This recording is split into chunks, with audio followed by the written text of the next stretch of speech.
Hello, everyone. Welcome to Parent University Paying for College. I'm Natalie Treadgold, and I'm going to be hosting this session this afternoon. We're so glad that you joined us and excited to be digging into this topic because we know it's one that's on a lot of folks' minds right now. So just a quick overview of how we're going to spend our time. I'm going to give you a very brief introduction to Parent University, what it is, and how what our approach behind Parent University is. Then I'm going to hand it over to some really awesome expert panelists who are going to talk through information about filling out the FAFSA, the financial aid process, and then we're going to have a Q&A with our panelists and experts from DCPS and other outside partner organizations who know a lot about this topic. And we'll have also an opportunity for folks who are joining us to pop in with their own questions as well. And then finally, we'll wrap up and let you know where you can go for more information or resources. A few quick housekeeping items. First is that there are subtitles available in additional languages. So using Teams, you can go ahead and set up those subtitles using these instructions here on the screen. You'll want to look for the gear icon, select captions, and then choose the language for those captions.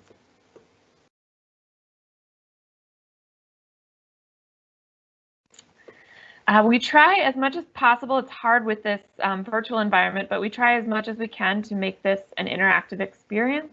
And so, as questions come up for you throughout the presentation, or if you just have your own experiences that you think might be useful to other families, we'll ask you to add those questions into the question box.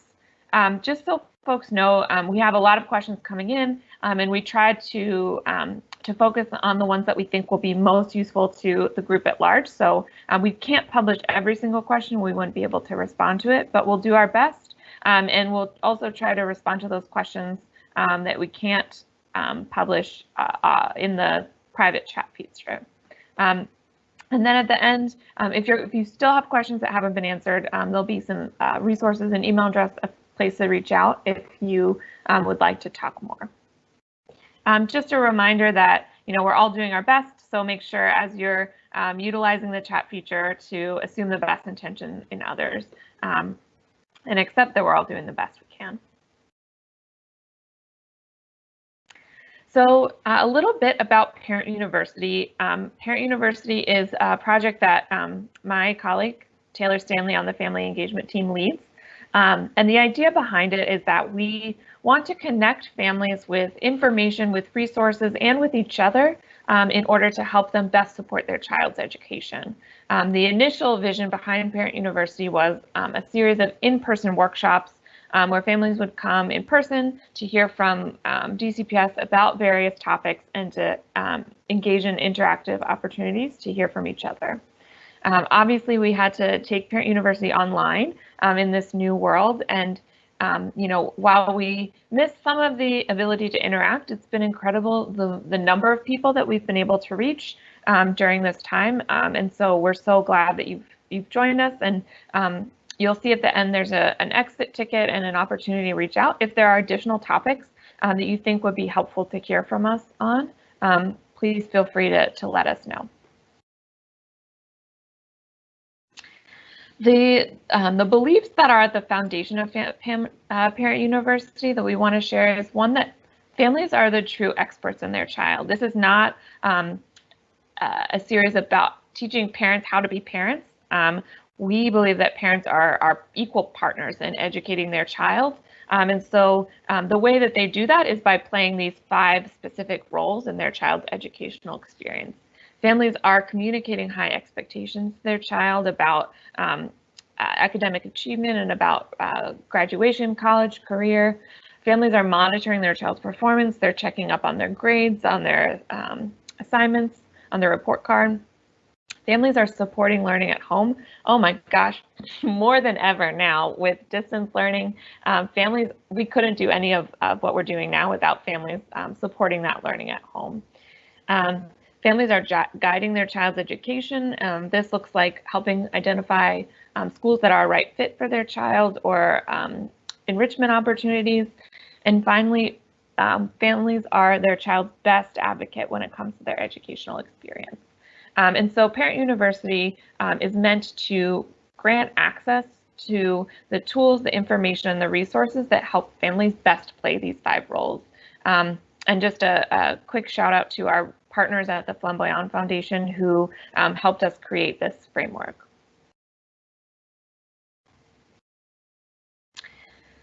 So like I said, we're super excited about this specific session, Paying for College. I'm gonna quickly turn it over to the real experts here. Without further ado, I'll go ahead and introduce our panelists.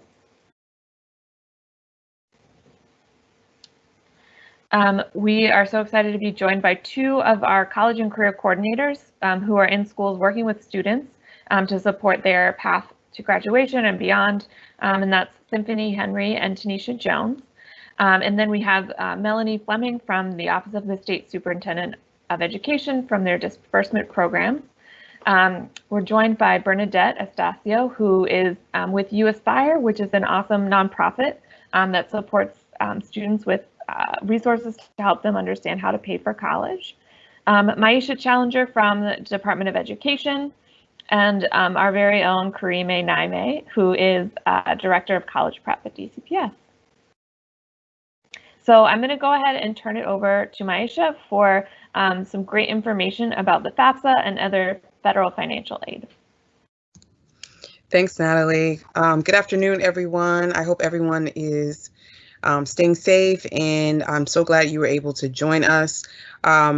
I am Maisha Challenger, as Natalie mentioned. I am an awareness and outreach specialist at the U.S. Department of Education in the Office of Federal Student Aid. I'm hoping my face looks familiar to some of you, as I've done quite a few presentations just around the Washington, D.C. area, speaking about the FAFSA financial aid and what information you need to put on the form.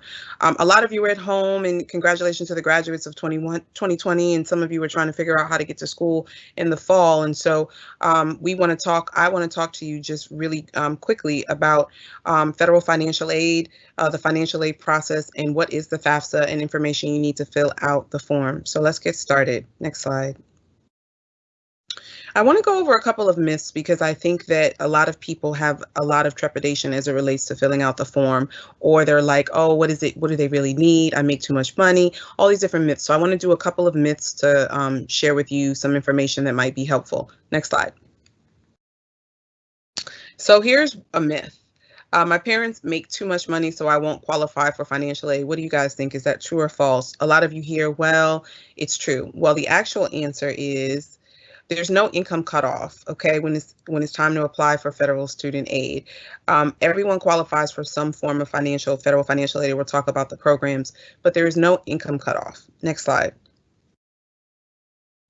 So another myth is the form is too hard to fill out, and we're talking about the FAFSA form. We in the federal government, we love acronyms.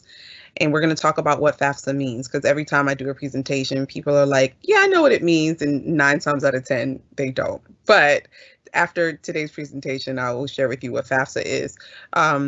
The FAFSA form is a lot easier. I know a lot of people have heard, oh my gosh, it takes 2 hours, 3 hours, but the FAFSA form is easier than ever. FAFSA.gov is the website. You will fill, it is an electronic application.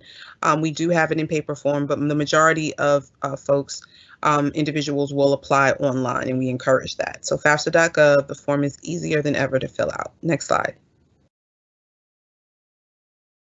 Okay, here's a good one. Only students with good grades get financial aid. What do you guys think? A lot of people think, oh, if I only get C's or, D's, I won't qualify for financial aid. The reality is, when attending school or applying to school, your grades are not a factor. When you are actually attending school, your grades are a determining factor as it relates to keeping your financial aid. But when it comes time to apply, your grades are not a factor. Everyone qualifies for some form of financial aid. Next slide. Yeah, so while you're in high school, yes, perfect. Okay, so finding financial aid, next slide. This is really important because I think I want to share with everyone, and I know we have some amazing panelists that are going to speak later on a little more in depth about where you can find resources for financial assistance. I always like to say the federal government, where I work, gives financial aid. The state, DC, I think some of you have heard of DC TAG, and then the university, institutional aid, and then there are scholarships. There's money out there available to individuals, but you have to kind of do the due diligence to figure out where it is. The FAFSA is tied to a lot of aid, so once you fill out the FAFSA, you may also qualify for state aid and institutional aid, and a lot of state and institutional aid and scholarships require you to fill out the form. I know a lot of people are like, I don't want to fill out the form, I'm not going to qualify for any free money, and I said everyone qualifies for some form of financial aid, but the reality is, even if you don't think you're going to qualify for free money, the FAFSA is tied to other additional aid that is free, and it's important to fill it out. Next slide. And then the other thing is weighing your options. A lot of folks think, oh, you know, four-year schools are the only schools that use financial aid, but that's not the case. Community colleges, career schools, technical school, online courses, you know, look at your educational options. Some people are not ready for 4 years. Some people may want to go to 2 year. They may want to go to school in state. Understand that financial aid is available in various types of institutions. Next slide. And figure out which one works best for you. Okay, so here we go. And this is a little bit of animation. We can go through all of the animation just because normally when I do this presentation, I'm in front of folks. So the FAFSA stands for, it is an acronym, it is the free application. Everyone says federal or financial, but it is the free application for federal student aid. It is free. So if someone is charging you, you have all these amazing resources and DCPS and OSSE and other organizations that are helping students. It is a free application. The free application for federal student aid is where you go. FAFSA.gov is the website to fill out the form. It is at no cost to you. Next slide. So what you need to know, again, it is an acronym, but it is the free application. It is online. Eligibility is determined by the information you provide on the form, and that's key. We'll talk about that. You must be a high school senior and apply for the FAFSA. We're going to talk about that every year while you're in school. So it's not a one and done situation. In order to sign the FAFSA, there's something called an FSA ID. Both the parent and the student need a separate and unique FSA ID. And we say the earlier the better. So some of you have filled out your FAFSA, and some of you, this might be the first time you're hearing about what is a FAFSA form. You can still, if your student is attending school in the fall or even in the summer, you know, for returning students, you can fill out the FAFSA application to see how much financial aid you might receive from an institution in the fall. Next slide. So what application you would fill out? Well, the FAFSA is based on the year you're attending school. So we are still in 2020. So for the fall, for those graduating seniors, the 2020-2021 FAFSA is available now. The FAFSA form comes out October 1st of every year. So this is actually really important. For you graduating seniors, you may have already filled out your FAFSA application because you're going to be a first-time freshman, and that's so amazing going to school. For those returning college students that are going to be sophomores, juniors, or seniors, you must fill out the application. So the new application is going to be the 2021-22 FAFSA application. So as I mentioned, every year, depending on when you are attending school, you must fill out the FAFSA application, okay? But currently, right now, if you're going to school in the fall, the 2020-21 FAFSA is what you would fill out. Next slide. And as I mentioned, these are just some great infographics. You must complete it every year. A lot of people forget, or they're like, well, where's my money? And I'm like, well, did you fill out the FAFSA? And they're like, oh, I'm supposed to do it again? Again, it is a form you must fill out every year because your eligibility and how much aid you get may vary depending on the year of school and also your personal circumstance, your financial circumstance. So that's also something to remember. Next slide.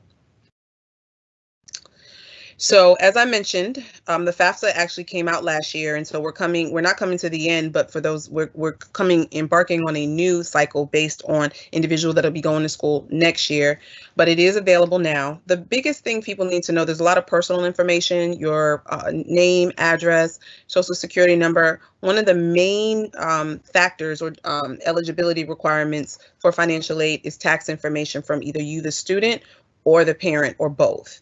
And so we need tax information. And so A couple of years ago, what we used to do is, this is the 2020-21 FAFSA cycle. We used to ask for the last year's information, but what we decided was, instead of last year's information, it's something called prior or 2 years back. So we want 2018's information, again, tax information, because that way most people have filled out their taxes. What was happening was, when we had people fill out their FAFSA application, if FAFSA used to come out in January, people hadn't filed their taxes and they had to wait. Well, this time around, we know most individuals have filled out their tax information in 2018. And so that is what we use in order to determine how much financial aid a student may receive from the school. Now, here's the other thing that I want you all to know. It says there's no need to update it after filing your 2019 taxes. As I mentioned, the form will ask for 2018's information. If there is a circumstance where your financial circumstance has changed drastically from 2018 to 2019, you would talk to the financial aid office at your school. The FAFSA, I always say, is the front end of the financial aid process. The financial aid office needs to become your best friend. So wherever you are deciding to go to school, it is really important to know your financial aid office, know the people in the financial aid office, and talk to them, because they're the individuals, once they receive the information from us on the FAFSA form, that are assembling your award package. So again, 2018's tax information is needed if you are attending school in the fall. Next slide. The other thing I wanted to share with you is how you fill out the FAFSA form. You can fill it out online on your computers, just like you're viewing it now, or we actually have a myStudentAid mobile app. So there's actually 3 different ways you can view the FAFSA. The mobile app, which you can download for free in the Apple iTunes store, or not iTunes, in the Google store. So if you have a Droid or Apple store, you can download the application for free. The other thing is, if you wanted to just fill out the FAFSA on your phone, if you went to FAFSA.gov, it would also come up right then and there. So we've given people options, because the reality is some people might not have computers, but a lot of people have phones. And so we want individuals to have greater access to filling out the information. On the myStudentAid mobile app, there's a few features. There's the My FAFSA tab, where you can actually fill out your FAFSA application, but there's also some other amazing resources that we've provided on this app. We have a checklist that helps you figure out what you need to be paying attention to in your high school year, or what you need to check off that you need to be being mindful of when you're attending school. We have something called the college scorecard that helps you figure out, hey, what school? Maybe you don't know what school you want to go to. We have a wonderful resource called College Scorecard that allows you to look at various schools, in-state, out-of-state, graduation rates, retention rates, wonderful demographics that might help you in your decision. And then StudentAid.gov is one of our social media online resources for parents and students that just want to understand, what do I need to know about this financial aid journey? All this information is available on the myStudentAid mobile app. Next slide, please. This is, again, like I mentioned, you can go to the Apple Store or the Google Play Store. The FSA ID is also something that you would need in order to use the mobile app. You do have to create your FSA ID to access information. And again, your tax information, we'll talk about the IRS DRT tool, and then again, some financials that are necessary to complete the form. Next slide. So the IRS data retrieval tool, you just saw that on the prior slide. The IRS data retrieval tool is, so we mentioned earlier on a slide that we need your tax information. What we created, we have a collaboration with the IRS where you can extract your tax information directly into the FAFSA form using the IRS data retrieval tool. It's easy, it's fast. Now, if you don't have access to the tool, or some people are not able to use the tool, or they're not able to extract the information, you can still manually enter your tax information into the FAFSA form online. What we do, which is amazing, is we have help and hints. We have a help box where it lets you know which line on your taxes needs to be inputted on the FAFSA form. But a lot of people use the tool, and I don't know, our panel may have some experience with that, and some people have had some really great success. Some people not so much. Everyone isn't eligible. It really depends on how you file. But a lot of people use the tool, and again, it's so that you can extract your tax information, your income tax information, your AGI, a couple of financials, in order to complete the form and then create an award package for the student. Next slide. Okay, next slide. So we talked about the FAFSA application, but you're like, well, wait, what do I actually qualify for? Here is, from the federal government, we offer 3 types of programs: grants, which are free money; loans, which is borrowed money that has to be repaid; and work study. You can work part-time while you're in school to pay off your educational expenses. Those are the 3 programs that the federal government, the U.S. Department of Education, offers. There's over $120 billion available to individuals who want to pursue, eligible individuals who want to pursue post-secondary education. And a lot of people don't take advantage of it. A lot of people want free money. They're like, I don't want to fill out the FAFSA unless it's going to be free. The reality is we just don't know, but it's important to know that there is funding available to assist you to go to school. Next slide, please. So when we talk about loans, I always like to talk in presentations, are loans good or bad? They're bad, no one wants a loan. The reality is school costs, college costs are there, they're real. And a lot of times people will need assistance. So right now, these are the current interest rates for loans. So there's something called a subsidized loan and unsubsidized loan. That's a word that some of you probably have seen on your award letter, like, oh yeah, I've seen that. I have no idea what that is. I wish I would have known what that was when I was going to school. But it is a loan from the department, from the U.S. Department of Education, and it has a fixed interest rate up until July 1 of this year. And subsidized is where the government pays the interest on the loan while you're in school, and unsubsidized is where you, I always like to say the U stands for you, the individual, is responsible for the interest. The PLUS loan, and some of you may have heard of that, is where your parent can take out a loan on behalf of you to pay for your educational expenses. And then there is the graduate loan for individuals that are trying to attend grad school. But the reality is that these interest rates are, again, up until July 1. And again, it's important to know that loans are an option and they still are a form of federal financial aid. Next slide. Next slide. So FSA ID. We mentioned earlier that the FSA ID is what you will use to sign your FAFSA application. It is a username and password. Everyone, when I say everyone, the student needs an FSA ID and the parent needs an FSA ID who is signing the form, and they're unique. They cannot be the same. Next slide.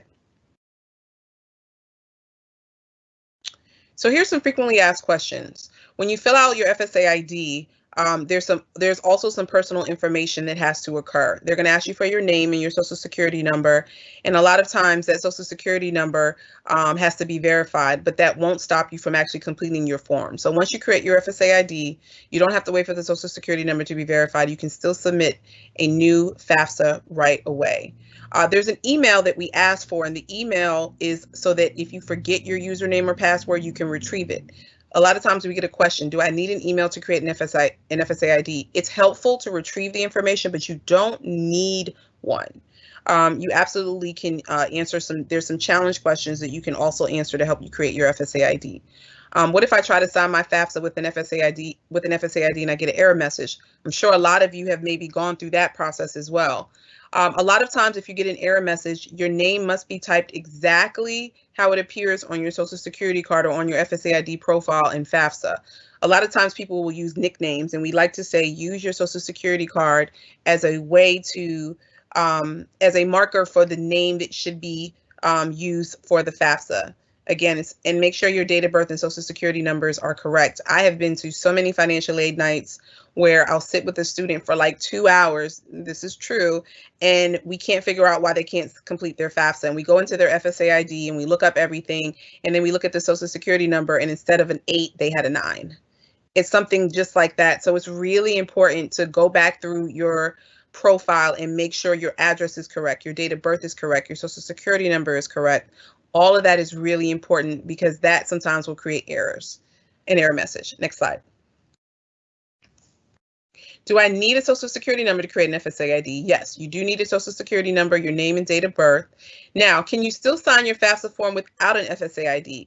Electronically, you cannot. However, what you can do on the FAFSA is you can print a signature page, sign it, and send it in, and your FAFSA form will still be processed. Next slide. So here is where I wanted to kind of share with you just very quickly some common mistakes. I know that this webinar is intended to really share some resources with you all, but also to kind of get you prepared and equipped to know what to look for, but some things to try to avoid. So not completing the FAFSA form, I don't know how many times, and I'm sure the panel can attest to this, people get to the end of the FAFSA and they're like, oh, we processed it, we completed it, and it's not complete. You must make sure that even though you get to the end, make sure that once you've saved your FAFSA and you've gotten to the end and signed it, it is completed. You'll get a confirmation page. That's how you'll know. The confirmation page will let you know that you've completed the FAFSA, and then you're waiting for something called a SAR, Student Aid Report, and which has an EFC, an expected family contribution. We love acronyms. That's what's used. That's what the college used to determine how much financial aid you'll get, that EFC number. So just make sure that the form is actually complete. Next slide. So not using the correct website. And we talked earlier about the FAFSA is free. It's FAFSA.gov. You should never have to pay anyone. I've been to presentations where parents have come up to me and they'll show me that they're like, you know, I submitted my FAFSA and they told me I need to do a couple of more steps. And they said before they can help me, I've got to pay $87, and it's the federal government. There are a lot of third parties out there that unfortunately take advantage of individuals because they think it's the government, and it's not. We have a 1-800 number that I'm going to share later that you can call. It's 1-800, the number 4-FED, FEDAID. It's 1-800-433-3243. That is a number you can call to get information at no cost to you. If someone asks you to provide a credit card information, it's not an official government entity, and you really should not. So just be very mindful of that. Next slide. Please. Not filling out the FAFSA form as soon as possible. So remember, I mentioned earlier that for those graduating seniors that are starting in the fall for college, the FAFSA comes out October 1. Some money is first come, first served. Some money is based on need. But again, it's really important to pay attention to the deadlines. And that's the other thing. Each agency or entity, I mentioned the federal government has a deadline. It's an 18-month cycle, but the states, they have deadlines for state aid. The institution may have a deadline for some aid that they are providing. So it's really important to pay attention to the various different deadlines that, whether it's the school, whether it's the federal government or the state, is providing you to submit the form before a certain time so that you can qualify for that aid. Again, it's really important to remember that. Next slide.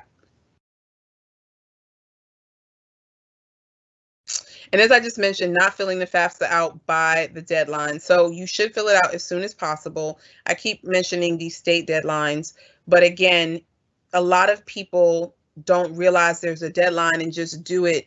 They just fill it out when they think it's convenient, but a lot of times they may miss out by not doing it by the deadline. So being mindful of the deadlines, I can't reiterate that enough. Next slide.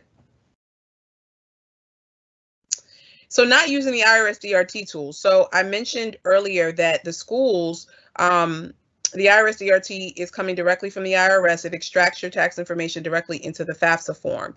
It is not mandatory. So a lot of times people are like, if I don't use the tool, there's something called verification, where the school will ask you for supporting documentation.